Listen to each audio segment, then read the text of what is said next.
जैसे ही उसने मंदिर में प्रवेश किया, एक साया अचानक उस पर टूट पड़ा। वह था रावणाक्ष। एक विशाल शरीर, राख जैसी त्वचा और रक्त से टपकती आंखें। वह हंसा, एक अजीब सी कर्कश हंसी। स्वर्ग की सुगंध। वर्षों बाद एक अप्सरा। और इतनी शक्तिशाली। तुझे पीकर तो मैं अमर हो जाऊंगा, हमेशा के लिए। तारा चौंकी नहीं। उसने अपने दिव्य अस्त्र से वार किया। रोशनी फूटी। मंदिर कांप उठा। पर रावणाक्ष केवल पिशाच नहीं था, वह एक श्राप था जो देवताओं की अवज्ञा करके बना था। उसका हर जख्म अपने आप भर जाता था। लड़ाई दिन और रात तक चली। वादी की हवाओं में आग लग चुकी थी। तारा थक चुकी थी। रावणाक्ष ने उसका हाथ पकड़ लिया और बोला, अब तुझे मैं स्वर्ग तक चीखते हुए लेकर जाऊंगा, ताकि सब जाने कि अमर कौन है।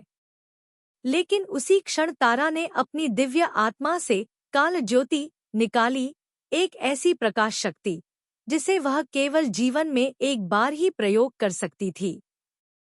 प्रकाश इतना तीव्र था कि रावणाक्ष की आत्मा चिल्लाकर राख बन गई। वादियों में शांति लौट आई। पक्षी गाने लगे। पेड़ फिर से हरे हुए। तारा ने सोचा, अब सब ठीक है। पर वो नहीं जानती थी, रावणाक्ष की राख हवा में उड़ रही थी और एक दूसरी आत्मा उसका इंतजार कर रही थी। एक और अधिक खतरनाक अस्तित्व। समाप्त, लेकिन नहीं पूरी तरह। पढ़िए अगला भाग अश्वत्थ की वापसी, जो आपने पहले ही पढ़ा। हॉरर, रोमांच, पौराणिक रहस्य। वादियों में सन्नाटा था। रावणाक्ष का अंत हो चुका था, परंतु उसकी राख अब भी गर्म थी।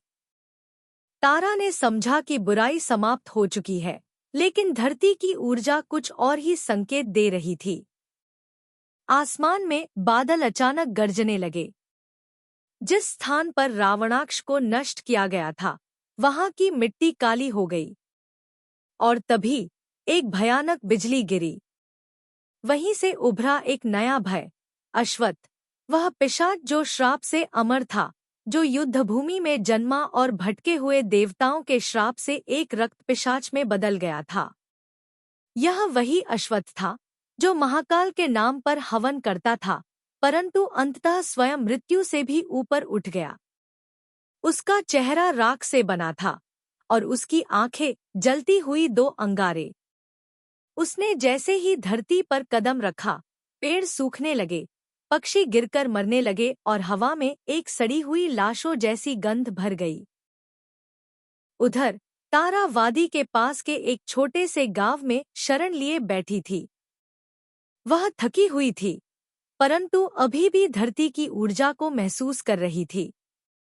रात के अंधेरे में वह एक अजीब सी गूंज सुनती है, किसी के कदमों की।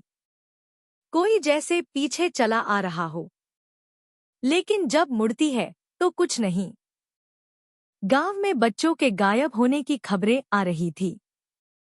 लोगों ने बताया कि एक काली परछाई रात में घरों के ऊपर मंडराती है और जो भी उसकी छाया में आता है, वह अगले दिन बेजान मिलता है। तारा समझ गई, कोई और है, और वह उससे भी अधिक शक्तिशाली है। वह एक योगिनी से मिलने जाती है, जो हिमालय की गुफाओं में रहती है। योगिनी तारा को बताती है, यह पिशाच रावणाक्ष से भी अधिक प्राचीन है। यह वह है जिसे मृत्यु भी नकार चुकी है। अश्वत्थ को किसी अस्त्र से नहीं मारा जा सकता। उसे हराने का एक ही उपाय है, मृत्यु का भ्रम। उसे विश्वास दिलाना होगा कि वह मर चुका है। केवल वही उसका अंत कर सकता है। तारा एक माया रचती है, एक ऐसा संसार जहां वह अश्वत्थ को फंसाती है, एक ऐसा जंगल जहां सब कुछ राख में बदलता जा रहा है और वह हर बार पुनः जी उठता है। धीरे धीरे अश्वत्थ की चेतना टूटने लगती है। मैं अमर हूँ। फिर भी मरने का एहसास क्यों हो रहा है? ये क्या हो रहा है? अश्वत्थ चीखता है। तारा अपनी दिव्य शक्ति से एक मृत्युजाल रचती है और उसमें उसकी आत्मा को कैद कर लेती है। कई घंटों तक अश्वत्थ छटपटाता है, चिल्लाता है, लेकिन अंततः उसकी ऊर्जा शांत हो जाती है। धरती पर फिर से प्रकाश लौटता है।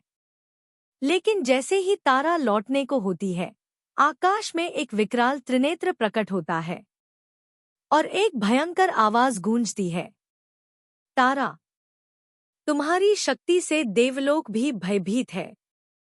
अब अगली बारी तुम्हारी है। तारा चौंक जाती है। यह आवाज किसी देवता की नहीं थी, न किसी राक्षस की। यह कोई तीसरी सत्ता थी, जो देव और दानव से परे थी। अब तारा को अपने अस्तित्व, अपने विश्वास और स्वर्ग के आदेशों पर भी प्रश्न उठाना होगा। रावणाक्ष मर चुका था। अश्वत्थ की आत्मा कालजाल में समा चुकी थी। परंतु जो तारा नहीं जानती थी, वह यह कि जो शक्ति उसने दोनों पिशाचों को हराने में उपयोग की, वह शक्ति सिर्फ विनाश की नहीं थी, बल्कि वह स्वयं एक श्राप थी। तारा अब वापसी की तैयारी कर रही थी। स्वर्ग की दिशा में कदम बढ़ाते हुए वह अचानक रुक गई। उसका शरीर भारी लगने लगा। उसके इर्दगिर्द की हवा घनी और काली हो गई। आसमान में एक त्रिनेत्र खुला, कोई उसे देख रहा था। तारा, वह आवाज गूंजती है, तू अब अप्सरा नहीं रही। तूने काल की शक्ति को छू लिया है। अब तू शुद्ध नहीं, तू एक छाया बन गई है। तारा चौंक जाती है। उसका प्रतिबिंब अब वैसा नहीं दिखता जैसा पहले था। उसकी आंखों में सुनहरी आभा की जगह काले धब्बे हैं। बालों में हल्की राख जैसी झलक है। वो अभी भी सुंदर है, लेकिन उस सुंदरता में अब भय समाया हुआ है। स्वर्गलोक में प्रवेश करते ही द्वारपालों ने रास्ता रोक दिया। तुम्हारी आत्मा अब शुद्ध नहीं रही, तारा। तुम्हारा तेज अब अमर नहीं, अपवित्र हो चुका है। तारा को स्वर्ग से निष्कासित कर दिया गया। अब वो न स्वर्ग की थी, न पृथ्वी की। वो बीच की दुनिया, तामसी क्षेत्र में भटकने लगी। वहीं एक रात, जब वह हिमखंडों के बीच खड़ी थी, एक परछाई उसके सामने प्रकट हुई, धुएं जैसी, लंबी, डरावनी, लेकिन उसकी आंखों में एक अजीब सा आकर्षण था। मैं जानता हूं तुम्हारा दर्द, तारा। मैं भी अपवित्र घोषित हुआ था। मैं विराट हूं। स्वर्ग ने मुझे त्यागा, पर काल ने अपनाया। आओ, इस संसार में एक नई सत्ता बनाते हैं। तारा ने उसकी आंखों में देखा। वहां कोई डर नहीं था, बस गहरी पीड़ा और अद्भुत सम्मोहन। धीरे धीरे तारा विराट के करीब आने लगी। उनका मिलन सिर्फ एक आकर्षण नहीं था, वह एक ब्रह्मांडीय विस्फोट था। काल की छाया और अप्सरा का प्रकाश एक साथ। परंतु यही मिलन उसी त्रिनेत्र को नाराज कर गया जिसने उसे शापित किया था। एक रात तारा के शरीर में अचानक दर्द होने लगा। उसकी त्वचा पर काले चिन्ह उभरने लगे।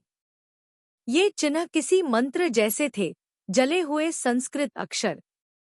वो चीख पड़ी, ये क्या हो रहा है? मेरी आत्मा जल रही है। विराट ने उसे संभाला, पर कुछ कर न सका। एक देवदूत प्रकट हुआ, धूमकेतु, जो तारा के पतन को रोकने आया था। तारा, तू अब भी वापस जा सकती है, अगर तू विराट को छोड़ दे। काल की छाया तुझ पर तभी से है, जब तूने पिशाचों को नष्ट किया। पर अब तू उसकी प्रेमिका बन चुकी है।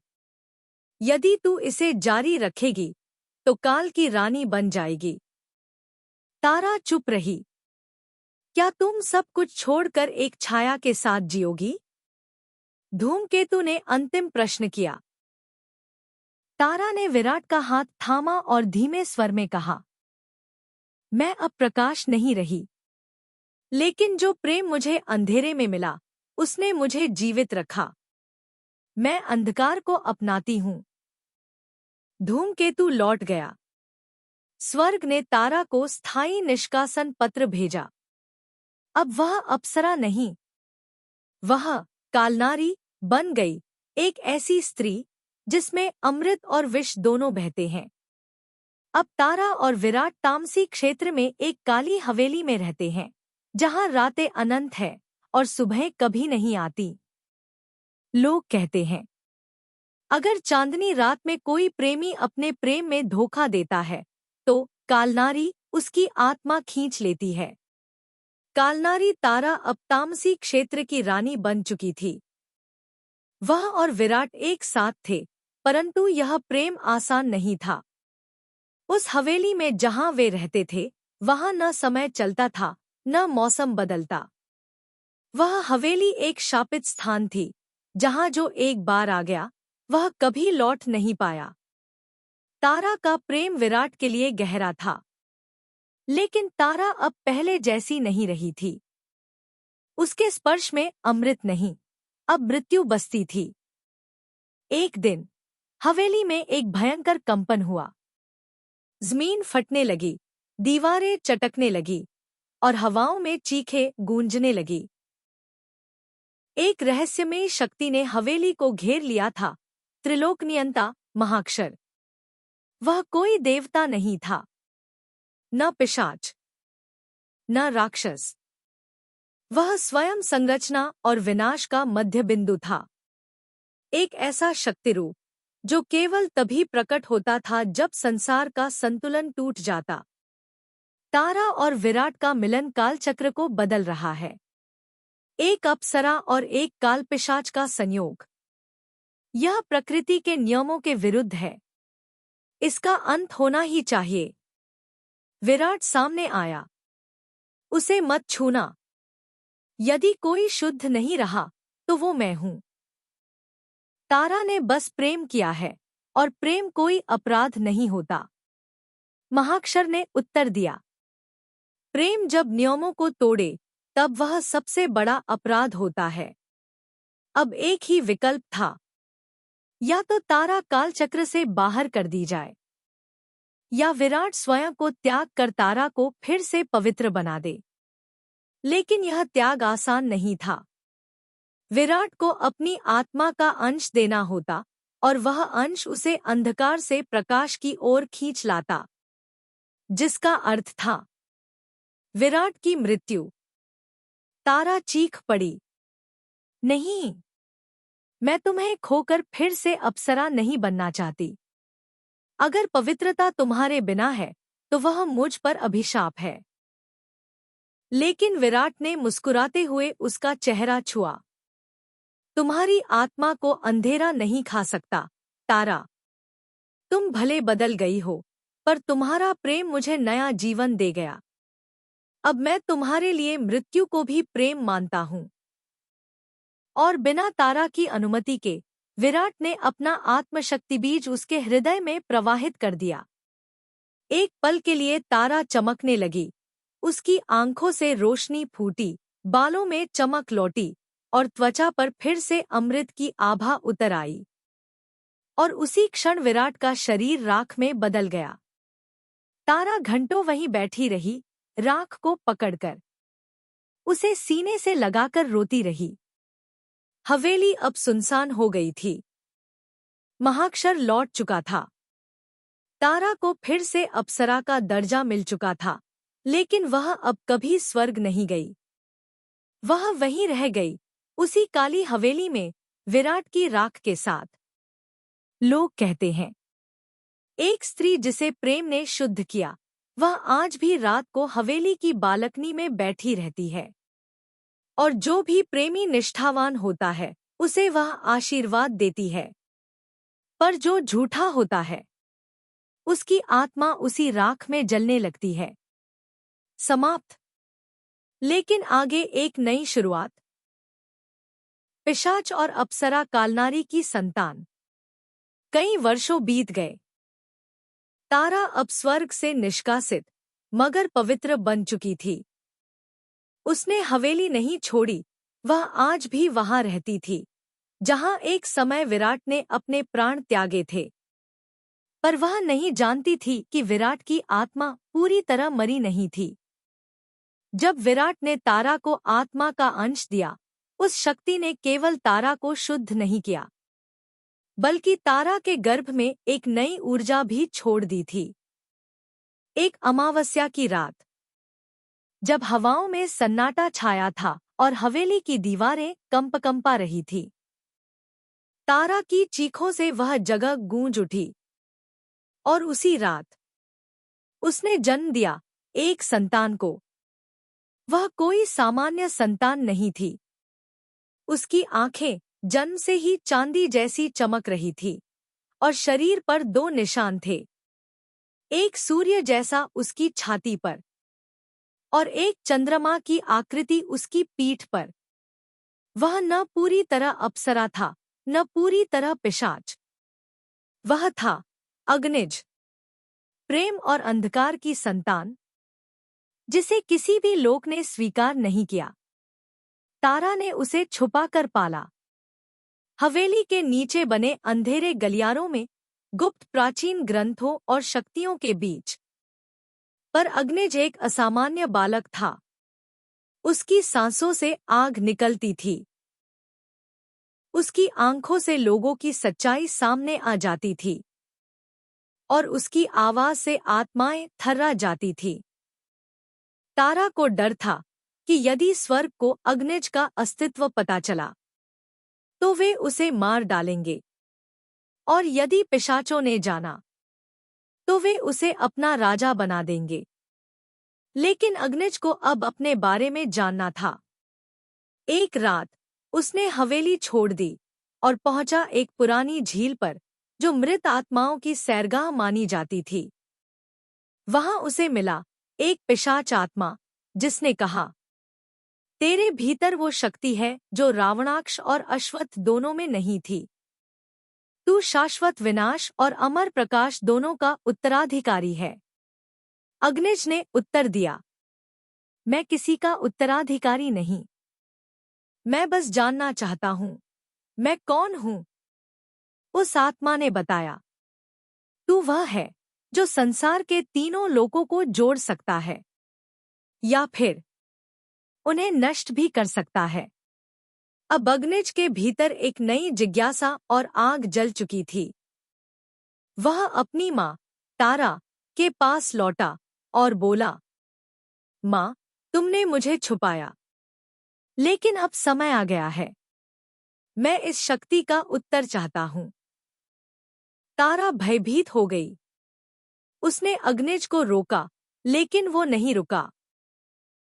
अग्निज हवेली छोड़कर चला गया, एक खोज पर, अपनी पहचान की तलाश में।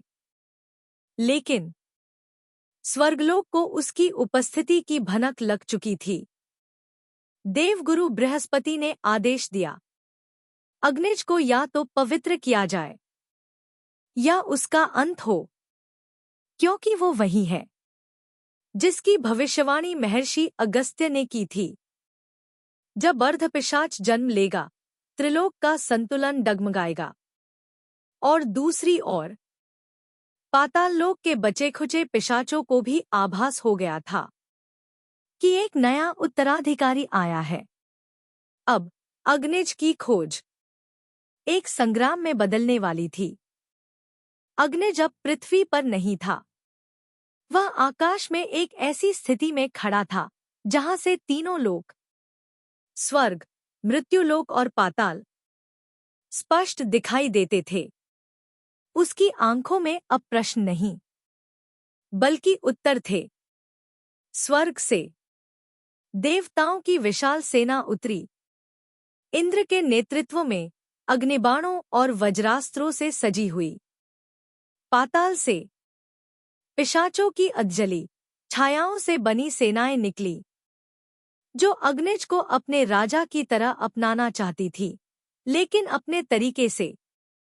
मृत्युलोक मानव भ्रमित और भयभीत थे। उनके लिए यह सब एक दैवीय अंत का संकेत था। तारा ने हवेली की छत पर खड़े होकर यह सब देखा। वह चीखी, रुको, मेरा पुत्र कोई युद्ध नहीं चाहता। परंतु अब युद्ध नहीं रुका जा सकता था। त्रिलोक युद्ध शुरू हुआ। स्वर्ग के देवों ने अग्निज को पवित्र करने की कोशिश की।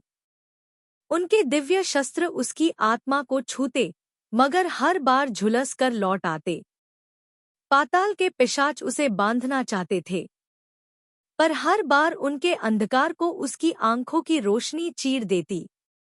और फिर अग्निज ने आंखें बंद की और दोनों हाथ उठाकर एक मंत्र बोला, जिसे न देव जानते थे, न पिशाच, न मनुष्य।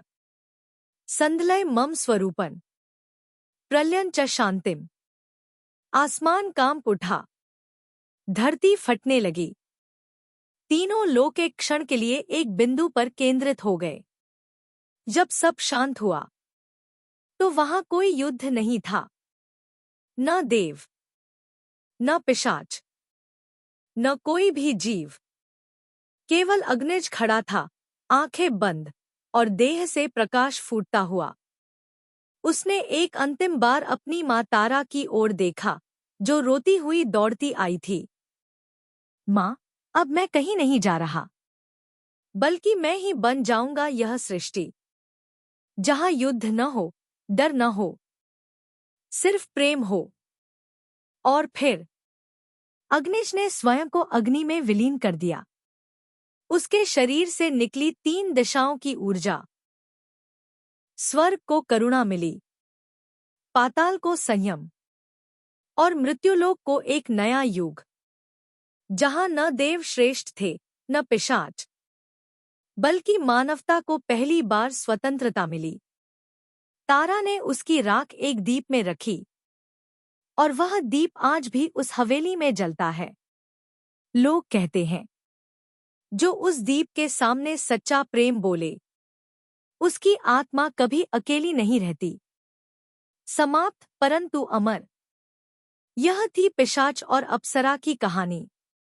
एक पिशाच, एक अप्सरा और उनके पुत्र अग्निज की, जिसने त्रिलोक का इतिहास बदल दिया।